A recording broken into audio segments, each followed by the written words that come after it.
अमरीकी सदर का यू टर्न, ईरान इसराइल जंग में फौरी शामिल न होने का इशारा।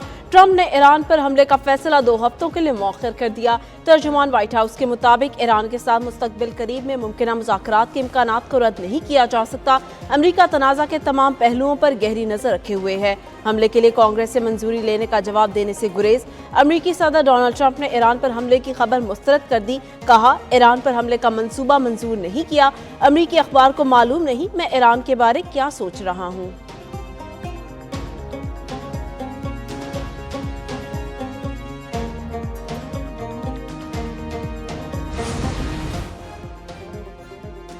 ईरान का इसराइली जारहियत के खिलाफ वादा सादिक सोएम के तहत नया हमला। इसराइली फौज के कमांड।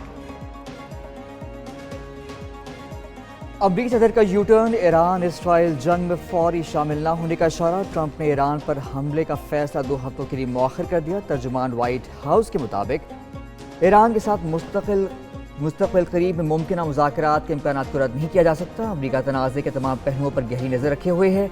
हमले के लिए कांग्रेस से मंजूरी लेने का जवाब देने से गुरेज किया। अमरीकी सदर डोनाल्ड ट्रंप ने ईरान पर हमले की ईरान का इसराइली जारहियत के खिलाफ वादा सादिक सोएम के तहत नया हमला। इसराइली फौज के कमांड और इंटेलिजेंस हेडक्वार्टर्स को निशाना बनाने का दावा। इसराइली फौज के खिलाफ हमलों में 14वीं लहर की वीडियो भी जारी। पैदल पे मिसाइलों से एक मुकाम को निशाना बनाते देखा जाया जा सकता है। ईरानी मीडिया के मुताबिक इसराइली फौज के यूनिट 8200 के शदीद नुकसान पहुंचाया गया है। ईरान का इसराइल के जनूबी इलाकों पर मिसाइल हमला। ईरानी मीडिया के मुताबिक दिमोना में इसराइली एटमी रिएक्टर पर मिसाइल दागे गए हैं। जनूबी इसराइल में ईरानी मिसाइल गिरने से मुतादिद मुकामात पर आग लग गई।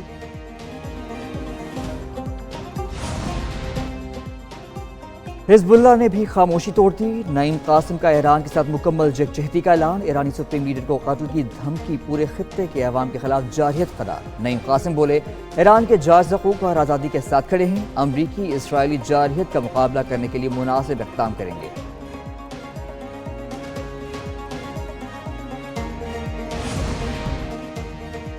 इसराइली फौज के ईरान पर हमले जारी। अरब मीडिया के मुताबिक शुमाली ईरान में सफेद रूद सनती कॉम्प्लेक्स को भी निशाना बनाया गया। इस्फहान में ईरानी फ़िज़ाई दिफा ने अहदाफ को रोका। तेहरान के करीब इसराइली ड्रोन मार गिराया गया। पासदारान इनकलाब ने भी ड्रोन गिराए जाने की तस्दीक कर दी। रेड सी इलाके में फ़िज़ाई हमले के सायरन बजाए गए।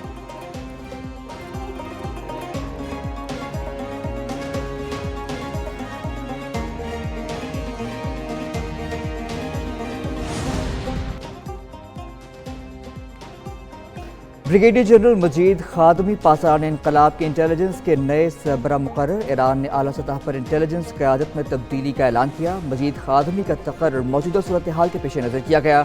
ब्रिगेडियर जनरल मजीद खादमी ने ओहदे का चार्ज संभाल लिया। पासदारान इनकलाब के तर्जुमान ने तकर्रुर की तस्दीक कर दी। नए इंटेलिजेंस चीफ का तकर्रुर दाखिली सलामती को मजीद मजबूत बनाने का हिस्सा है। मशरिक़ वस्ता की कशीदा सूरत हाल। चीनी सदर शी जिनपिंग ने 4 अहम तजावीज़ पेश कर दी। फौरी जंगबंदी का भी मुतालबा। चीनी वज़ारत ख़ारजा के मुताबिक सदर ने शहरियों का तहफ़्फ़ुज़ यकीनी बनाना नागुज़ीर करार दिया। मुज़ाकरात और मुकालमा आगे बढ़ने का बुनियादी रास्ता। बैनुल अक़वामी बिरादरी की अमन के लिए कोशिशों का भी मुतालबा किया। चीनी सदर की रूसी हममनसब से टेलीफोनिक गुफ्तगू। दोनों रहनुमाओं ने ईरान पर इसराइली हमले की सख्त मज़म्मत की। आलमी क़वानीन की खिलाफ वर्जी करार। सिफारती हल पर जोर दिया। चीन ने ईरान के मामले पर रूसी सालसी की हिमायत कर दी।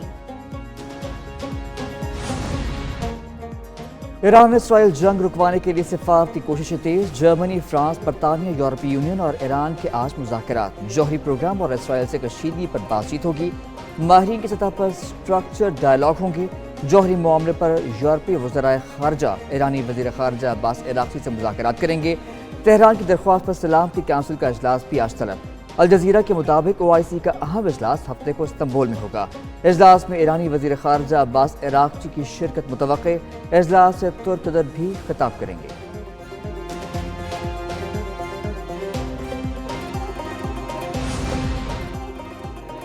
बरतानवी वज़ीर ख़ारजा का सिफारती हल पर जोर। डेविड लामी की आज ईरानी वज़ीर ख़ारजा से जनीवा में मुलाकात शेड्यूल। बरतानवी वज़ीर ख़ारजा कहते हैं, मशरिक़ वस्ता की कशीदगी रोकने का वक्त आ गया। ईरान को जौहरी हथियार हासिल नहीं करने दिए जाएंगे। अगले 2 हफ्ते सिफारती हल का सुनहरी मौक़े हैं। उधर इसराइल ईरान तनाज़ा पर बरतानिया और अमरीका का राबता हुआ। मार्को रूबियो से मुलाकात में ईरान के जौहरी प्रोग्राम पर तबादला ख्याल किया गया। अमरीका और बरतानिया का इलाकाई कशीदगी से बचने पर जोर।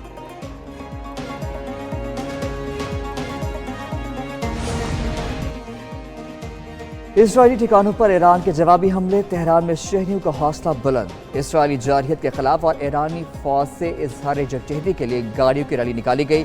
ادھر عراق میں عوامی سطح پر اسرائیلی جارحیت کی مذمت، عراقی عوام نے ایران کے خلاف اسرائیلی جارحیت کے خلاف مارچ کیا اور بھرپور احتجاج ریکارڈ کروایا۔ عراقی عوام کا ایران سے اظہار یکجہتی۔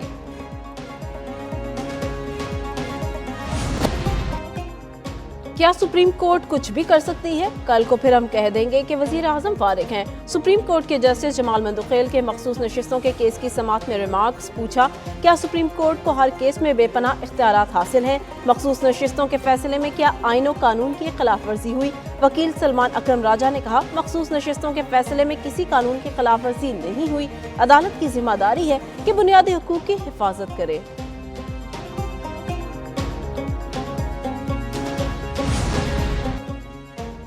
راولپنڈی کی مقامی عدالت میں سابق ایم پی اے چودھری عدنان کے قتل کیس کی سماعت، چودھری تنویر کے جسمانی ریمانڈ کی استدعا مسترد۔ عدالت کا جوڈیشل ریمانڈ پر جیل بھیجنے کا حکم، ملزم کو دوبارہ 4 جولائی کو دوبارہ پیش کرنے کی ہدایت۔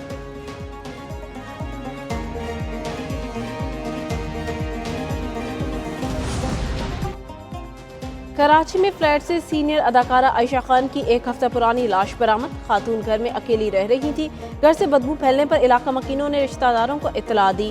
اداکارہ عائشہ خان کی لاش مردہ خانے منتقل۔ پولیس کے مطابق پوسٹ مارٹم کا فیصلہ اہلکانہ کی اجازت سے کیا جائے گا۔ بظاہر موت طبی معلوم ہوتی ہے۔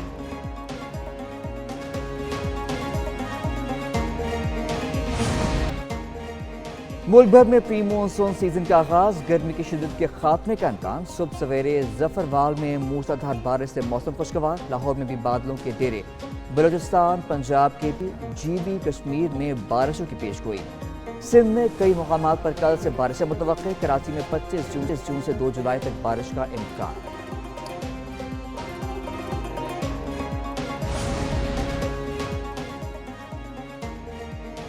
واشنگٹن میں chairman P C B Mohsin Naqvi کی فیفا کے صدر سے ملاقات۔ پاکستان میں فٹ بال سمیت کھیلوں کے فروغ پر تبادلہ خیال۔ محسن نقوی کہتے ہیں کہ پاکستان میں کرکٹ کی طرح فٹ بال کی مقبولیت بڑھ رہی ہے۔ فٹ بال کی عالمی تنظیم کے سربراہ کو دورہ پاکستان کی دعوت، فیفا کے صدر نے پاکستان کا جلد دورہ کرنے کی حامی بھری۔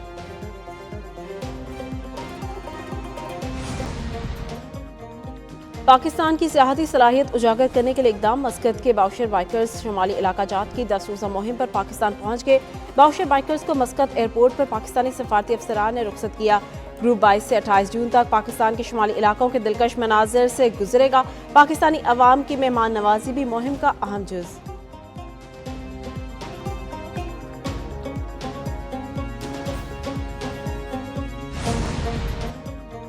اور ملیشیا میں 8 نیشن ہاکی ٹورنامنٹ کے سنسنی خیز مقابلے جاری، پاکستان اور فرانس آج سیمی فائنل میں ٹکرائیں گے۔ پاکستان نے بہتر گول اوسط پر سیمی فائنل میں جگہ بنائی۔ دونوں ٹیموں کے درمیان میچ دن 3:30 بجے شروع ہوگا۔ دوسرے سیمی فائنل میں کوریا اور نیوزی لینڈ کی ٹیمیں مد مقابل آئیں گی۔ ٹورنامنٹ کی فاتح ٹیم اگلے سال پر ہاکی لیگ کے لیے کوالیفائی کرے گی۔